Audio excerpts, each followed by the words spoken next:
sel imun kita tuh punya sel memori. Oke, Dok. Sel memori. Jadi pertama kali terpapar virus bisa jadi tidak menjadi DB pun bisa tuh. Cuman mungkin demam 1-2 hari, minum obat biasa, penurun panas, istirahat di rumah hilang. Mungkin itu paparan pertama. Mungkin paparan kedua yang baru kita cek lab, kita deteksi ternyata menjadi DB yang berat. Nah karena sel memori tubuh kita sudah mengenali yang pertama, lalu membuat tentara atau antibodi untuk melawan.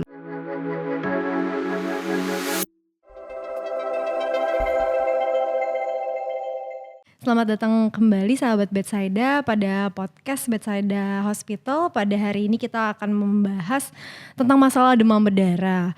Mungkin kita semua di sini sudah sering banget mendengar tentang demam berdarah dan gimana kalau dan terjadinya demam berdarah itu kalau dibawa oleh nyamuk.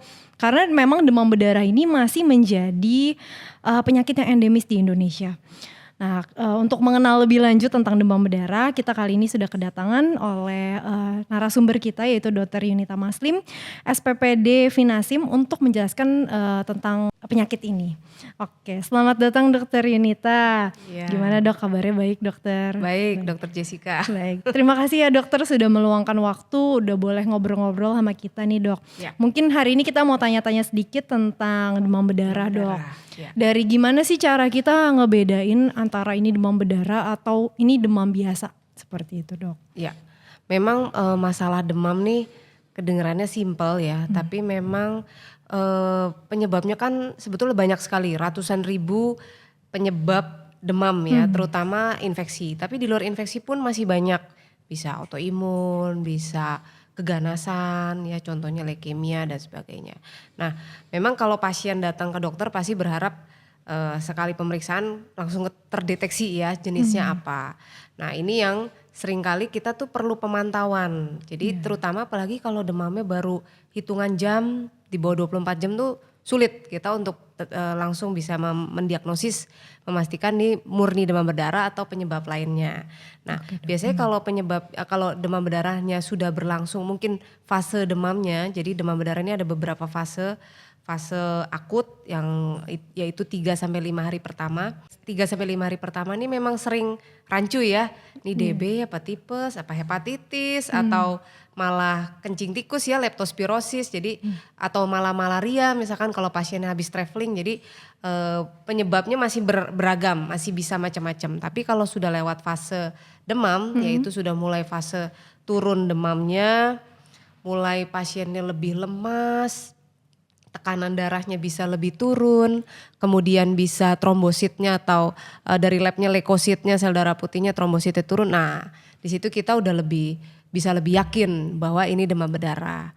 Nah beberapa lab tentunya membantu ya, pasien-pasien juga sudah sangat tahu nih, dok saya nggak dicek nih yang DB-nya dok dari lab gitu ya. Nah itu memang betul, kita bisa cek namanya NS1.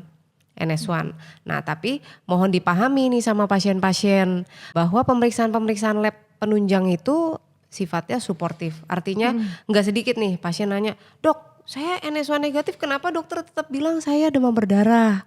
Karena waktu pemeriksaan itu juga mempengaruhi. Contoh demamnya baru 6 jam tapi demam menggigil. Pasien buru-buru ke lab, ke dokter, dokternya anjurkan lab, diperiksa juga NS1 misalkan. Nah itu beberapa kali bisa negatif. Jadi kalau awitan atau mulainya demamnya atau onset demamnya kurang dari 24 jam bisa NS1 negatif. Oke dok. Bisa negatif. Jadi NS1 negatif itu bukan berarti pasti nggak demam berdarah ya dok, tetap harus dievaluasi ya dok. Tetap harus semua tuh sekumpulan keluhannya yang khas DB yaitu demamnya mendadak tinggi, terutama di malam hari, ada shiveringnya ya, menggigil ya, pasien sering bilang tuh menggigil hebat dan itu nggak sedikit ya dokter Jessica, kita ketemu pasien di rawat inap tuh sampai menggigil sampai biru bibirnya ya, kemudian ototnya sakit semua. Nah itu khas untuk demam berdarah dan juga nyeri-nyeri sendi, makanya nggak sedikit pasien bilang kayak flu tulang ya, betul ya kayak flu tulang. Dan sebetulnya kata denggi itu sendiri berasal dari suatu daerah di Afrika yang artinya breakbone fever, jadi memang demam yang seperti tulangnya sampai rasanya mau patah. Mau patah. Jadi memang nyeri tulang nih khas sekali untuk pasien-pasien DB. Nah tadi untuk menjawab pertanyaan Dokter Jessica, jadi itu kumpulan dari gejala-gejala tadi, demam, nyeri otot, nyeri tulang, ditambah labnya menunjang, HB-nya, leukositnya, trombositnya, ditambah lagi NS1. Tapi kalau NS1 negatif, yang lainnya mendukung gejala sama HB, leukosit, trombosit, tetap kita bisa nyatakan sebagai demam berdarah. Oke dok. Seperti itu. Oke dok.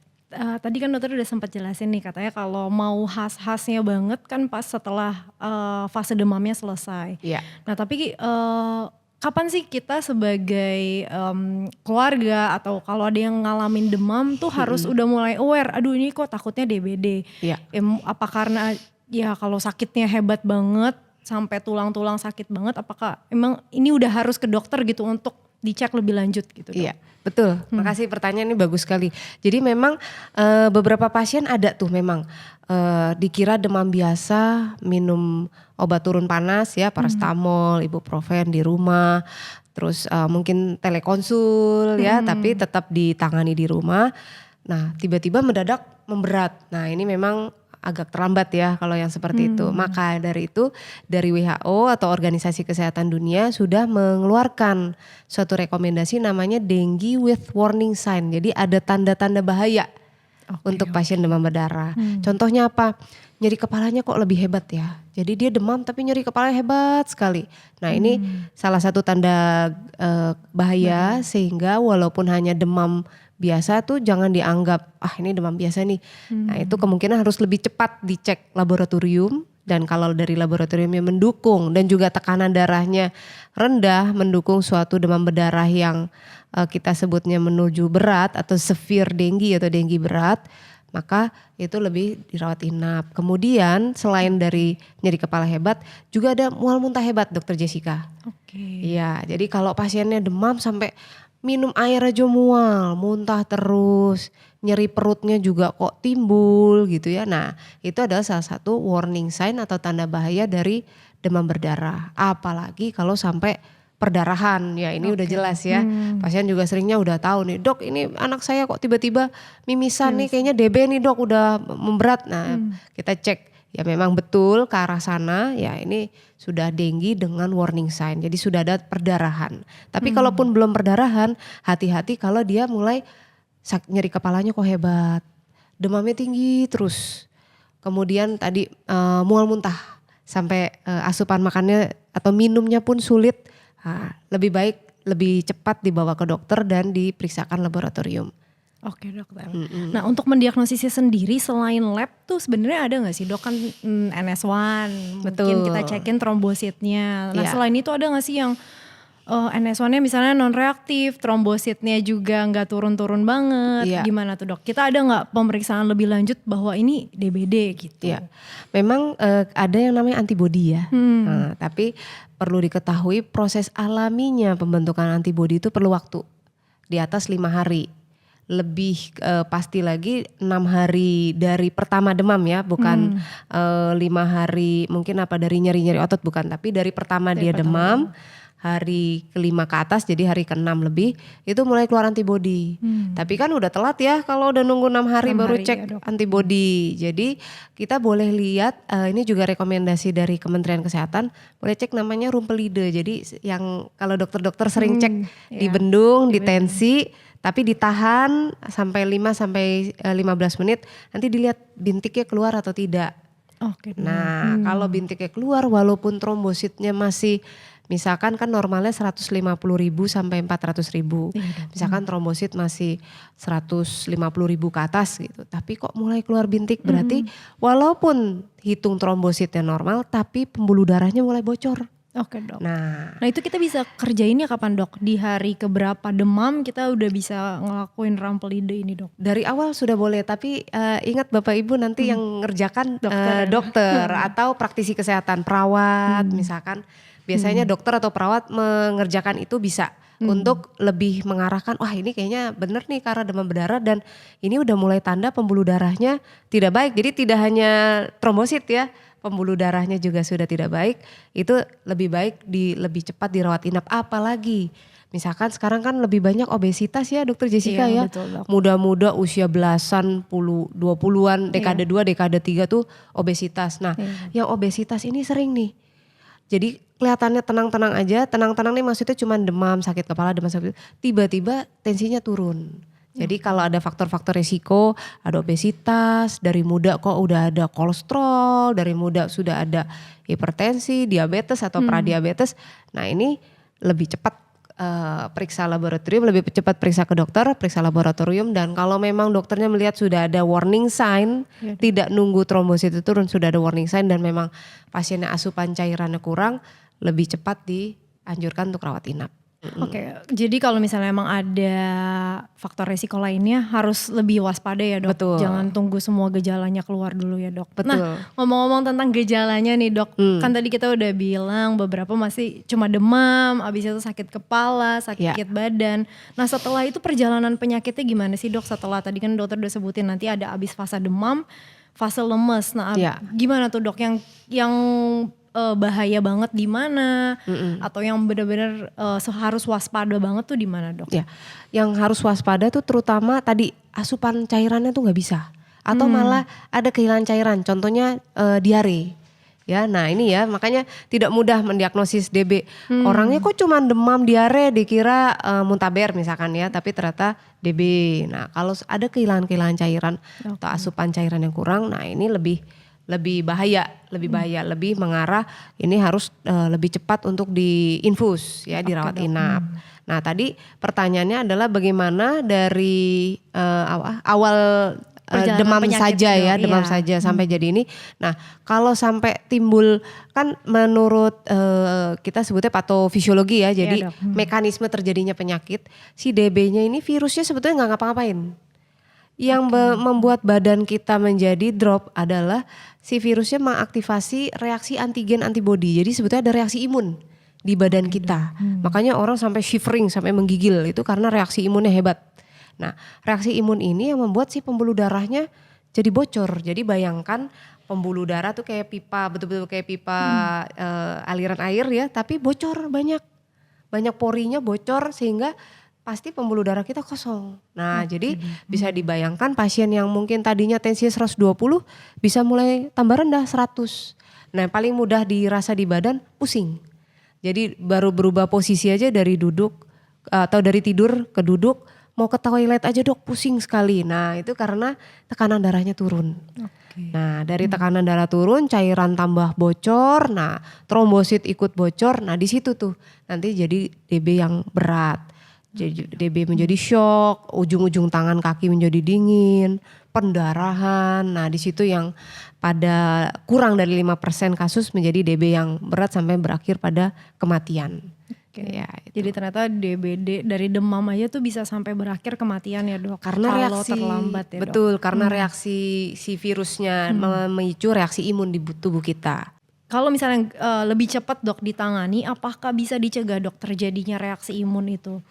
Bisa nggak jadi shock, itu bisa ya dok? Bisa dengan cairan memang sekali lagi. Cairan maksudnya cairan gimana?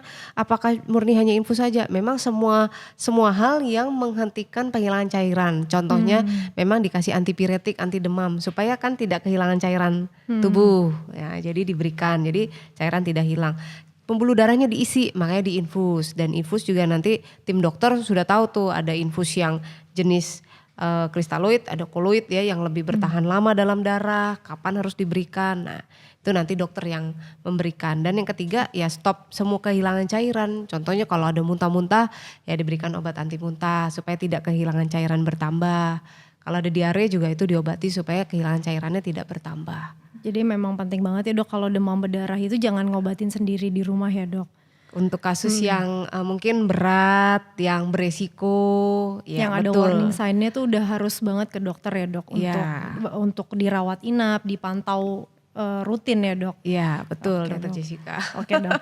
Nah untuk pencegahannya sendiri gimana dokter? Kan kita pastinya nggak mau nih kena demam berdarah. Apalagi saya pernah dengar dok katanya kalau udah demam berdarah kedua, ketiga, itu bisa berulang demam berdarah dan apakah gejalanya lebih berat dok? Iya betul. Jadi memang bisa dibilang bagus, bisa dibilang jelek ya. Tubuh imun, sel imun kita tuh punya sel memori.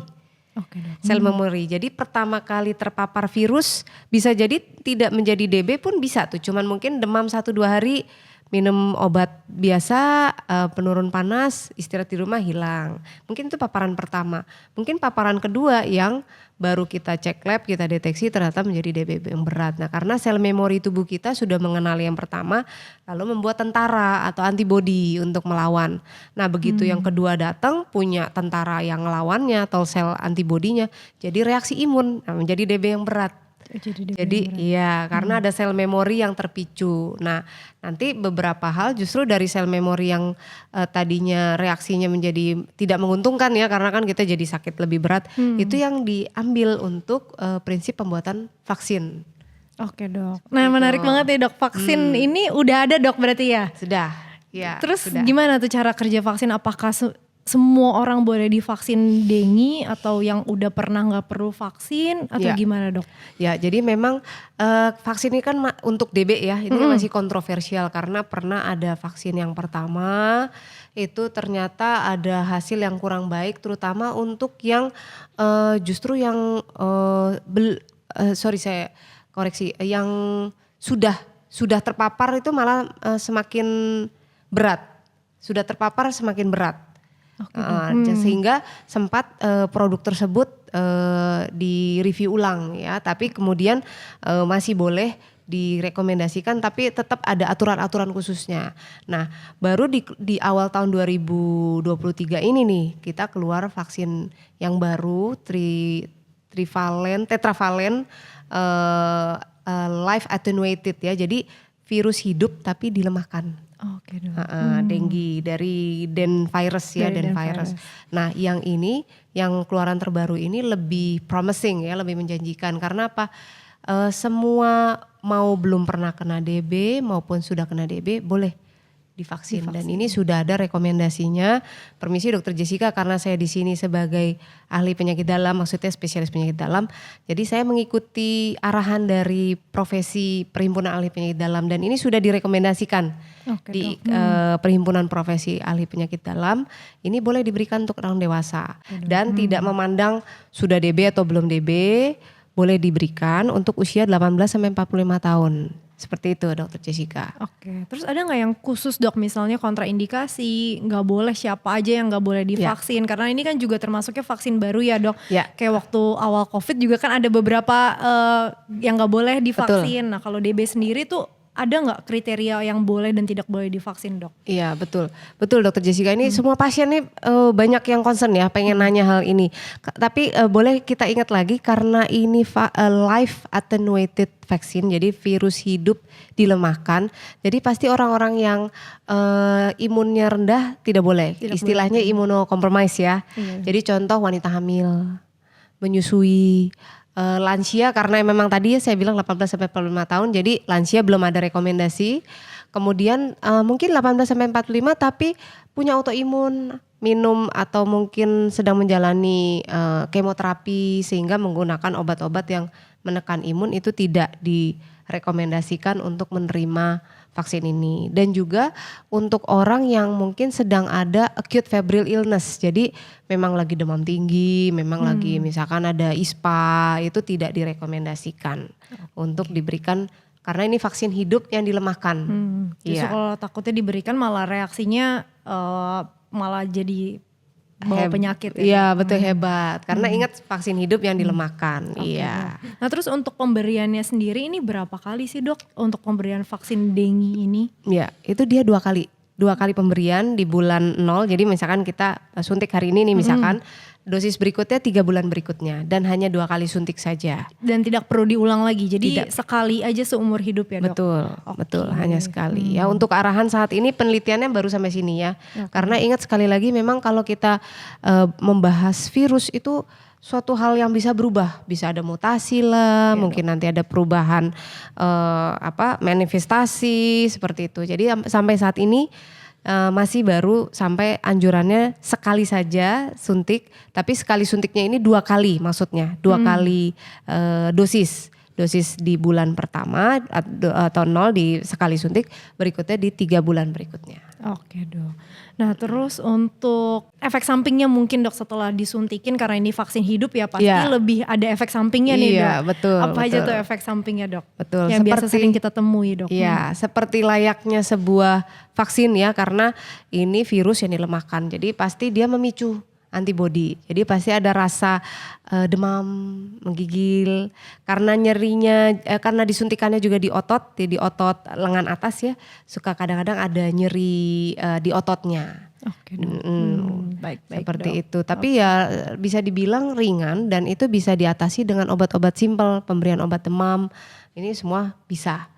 Ya, Oke, jadi kalau nanti rasanya sih ditimbang-timbang, nanti Bapak Ibu rekan-rekan sahabat Bethsaida nanti bisa konsultasi dulu sama dokternya. Saya udah kandidat yang tepat gak sih dok? Kemudian ada kontraindikasi atau tidak. Kalau itu memang memungkinkan bisa jadi menjadi kandidat yang tepat untuk pemberian vaksin tersebut. Oke Iya. dok. Nah vaksin ini kan tetap sekali lagi bukan mencegah ya dok. Tapi kalau misalnya udah divaksin, apakah bisa lebih gejalanya lebih less severe atau gimana dok yang kita harapkan dari vaksin ini dok? Iya betul sekali dok. Jadi memang bisa gejalanya tidak terlalu berat, tapi tetap ya namanya paparan nyamuk. Kalau memang kan sampai saat ini kan kita belum herd immunity mungkin ya. Jadi masih ada orang-orang yang kan vaksin kalau baru dimulai gitu ya. Kita belum herd immunity, kita masih endemis. Jadi memang kalau ada orang-orang yang belum punya kekebalan tubuh, tetap bisa ada virus berjangkit di tubuhnya, tetap bisa menjadi tempat perkembangan biakan virus. Sehingga tetap pencegahan untuk vektornya atau pembawa virusnya si nyamuk itu tetap harus dilakukan. Yang dari arahan pemerintah yang 3M itu, 3M+.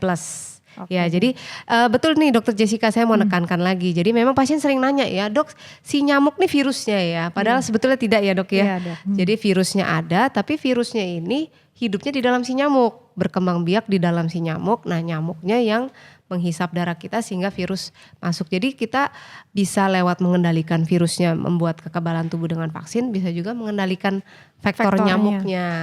Iya. Baik dokter, ini informasinya terbaru ya dok ya, karena kan baru juga vaksinnya dok. Iya. Oke dok, mungkin ada pesan-pesan gak dok untuk sahabat Bethsaida semua mengenai masalah demam berdarah ini dok?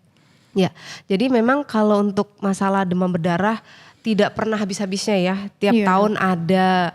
Lagi musim hujan banyak, nggak musim hujan ada juga. Ya, memang karena kita negara tropis, banyak pohon, banyak genangan air ya, mungkin di sana faktor resikonya. Tapi yang mau saya tekankan adalah kalau memang ada demam, terutama yang warning sign tadi ya, demam antara 1 sampai 3 hari dan ternyata nyeri kepalanya kok lebih hebat ya, mual muntahnya kok cukup hebat, minum sangat tidak bisa, makan tidak bisa, jadi asupan sudah sangat berkurang, lebih baik cepat periksa ke dokter, memang betul DB, demam berdarah atau tidak. Kalau memang betul demam berdarah, apakah dirawat atau tidak. Kalau memang tidak mau langsung dirawat, apa bisa ditunggu sampai hari keberapa, pemantauannya seperti apa, itu semua sudah ada rambu-rambunya. Jadi tidak perlu khawatir, konsultasikan saja langsung ke dokternya. Baik dokter, baik. Terima kasih banyak dokter atas perbincangan kita hari ini, atas waktunya dokter. Kita juga dapat banyak ilmu nih dok dari dokter, jadi kita tahu mengenai vaksin dengue ya dok. Yang terbaru mungkin kan itu benar-benar keluaran tahun ini ya dok. Ya tahun ini. Jadi selain kita mencegah vektornya, kita mencegah nyamuknya, kita juga sekarang sudah bisa bikin kekebalan antibodi ya dok dari vaksin. Iya betul, dari vaksinnya. Baik dokter, terima kasih banyak dokter. Sama-sama. Mungkin sekian informasi tentang demam berdarah bersama dengan Dokter Yunita. Kita ucapkan banyak terima kasih. Untuk yang ingin berkonsultasi lebih lanjut boleh langsung menemui Dokter Yunita di Rumah Sakit Bethsaida atau boleh tulis pertanyaan Anda di kolom komentar. Jangan lupa like, subscribe dan nantikan terus podcast-podcast selanjutnya.